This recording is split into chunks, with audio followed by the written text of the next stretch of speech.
2020년 12월 14일 월요일 새벽입니다. 오늘 하나님께서 우리들에게 주시는 말씀은 신명기 8장 1절 말씀입니다. 우리가 하나님의 말씀을 함께 읽어보십니다.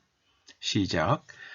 내가 오늘 명하는 모든 명령을 너희는 지켜 행하라.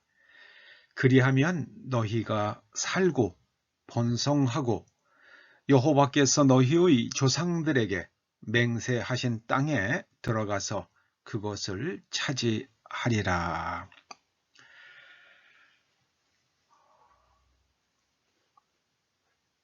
하나님께서는 모든 명령을 지키고 행하라고 말씀하십니다.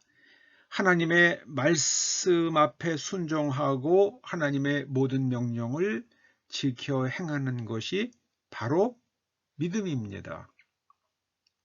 그렇게 하지 못하는 이유는 믿지 않기 때문입니다. 하나님께서 아담과 하와에게 선악을 알게 하는 나무의 열매를 먹지 말라. 먹는 날에는 너희가 정령 죽으리라 하셨습니다. 그런데 아담과 하와는 그 하나님의 명령을 지키지 못했습니다. 아니, 지키지 않았습니다. 그 이유는 믿지 않았기 때문입니다. 여러분, 행함과 믿음은 손등과 손바닥의 관계입니다. 이상하게, 정말 이상하게 성경은 어디에도 행함과 믿음을 절대로 분리하지 않습니다.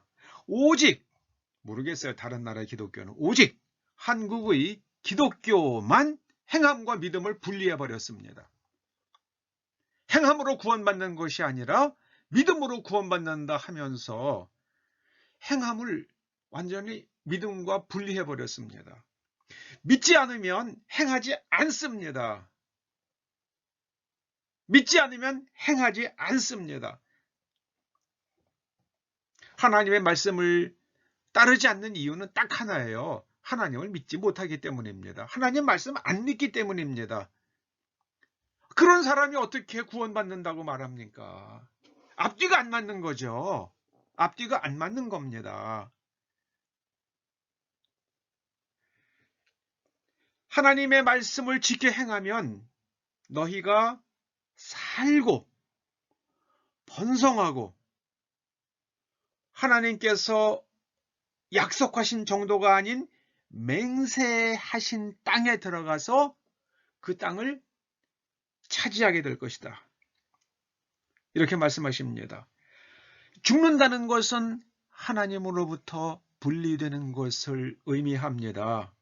그냥 숨이 멈추고 심장이 멈추는, 그것도 죽는 거지만은요, 성경이 죽는다고 할 때는 육체적 죽음도 있지만 하나님과 완전히 소통이 끊어진 그런 것을 가리켜서 죽음이라고 말합니다. 여러분, 화초를 뿌리에서 자르면 그 화초가 살아있습니까? 죽어 있습니까? 꽃이 싱싱하게 피어 있잖아요. 그래서 그 아름다운 꽃을 삽니다. 우리는 꽃집에 가서. 그러나 그 꽃은 지금은 아름다운 모습이지만은 한 일주일 열흘 지나면은 반드시 시들어 버립니다. 왜요? 뿌리와 단절되었기 때문입니다. 하나님과 단절되어도 사람은 당장 죽지 않습니다.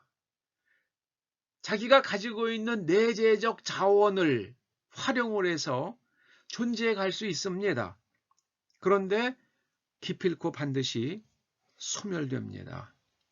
그래서 오늘 하나님께서 말씀하시는 그 내용은 너희가 하나님의 말씀에 순종할 때 땅을 차지할 것이라 그러시는데요. 이 땅은 실제로는 랜드일 수도 있고 또 하나는 각 사람에게 하나님께서 허락하신 인생입니다.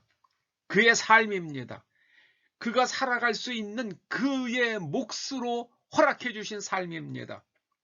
하나님의 말씀을 떠나면 사람은 자기의 삶으로부터 유리되기 시작을 합니다. 애떨랑제가 돼요. 이방인이 됩니다. 그래서 자아와 그 사람이 이게 분리가 돼 버려요.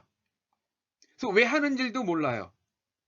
그냥 외부의 자극에 따라서 줄렁줄렁 움직여 갑니다. 행동의 이유가 없어요. 행동의 목적도 없고 동기도 없습니다.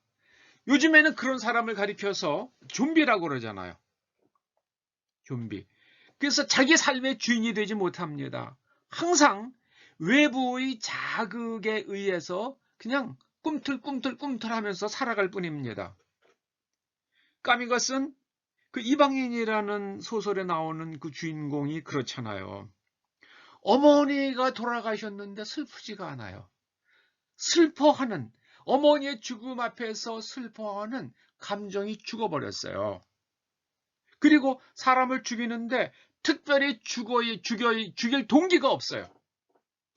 저는 그 이방인은, 저는 현대인이 살아가는 앞으로 현대인의 인간상을 예언한 책이라고 저는 이해를 하고 있습니다. 현대인들은 이런 모습이 될 것이다. 그 여러분 미국에 보세요. 요즘에 일어난 일들이요. 그 좀비잖아요. 완전 좀비들이잖아요. 미국에서 일어나는 그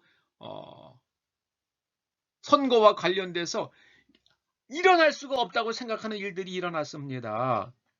어떻게 한 사람이 2000번을 갖다가 2000장 투표를 합니까? 1인 1표 아닙니까? 그리고 어떻게 우편 발송한 그 우편 투표지보다 더 많은 투표지를 개표해 놓고 부정의 증거가 없다고 말합니까?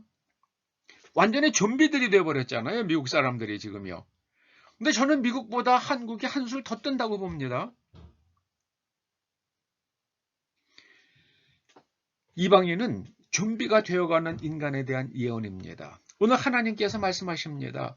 하나님의 모든 명령을 너희가 지켜 행할 때에 너희가 하나님과 연결이 되고 너희의 영이 살고 하나님과 연결되어서 살아가는 삶을 가리켜서 신약 성경에서 영생이라고 부릅니다. 영생이란 말은 죽지 않고 everlasting이 아니에요. 하나님과 연결되어서 살아가는 삶이 영생입니다. 하나님과 단절되어서 살아가는 삶은요. 그걸 성경은 그걸 죽음이라고 그래요. 정말 잘 이해하시기 바랍니다. 하나님께서 약속하십니다. 너희들의, 저는 오늘 이 본문을 이렇게 의역하고 싶어요. 너희들이 조상으로부터 물려받은 어머니와 아버지로부터 물려받은 그 생명이 그 너희의 삶을 정말 멋지게 살고 싶으냐?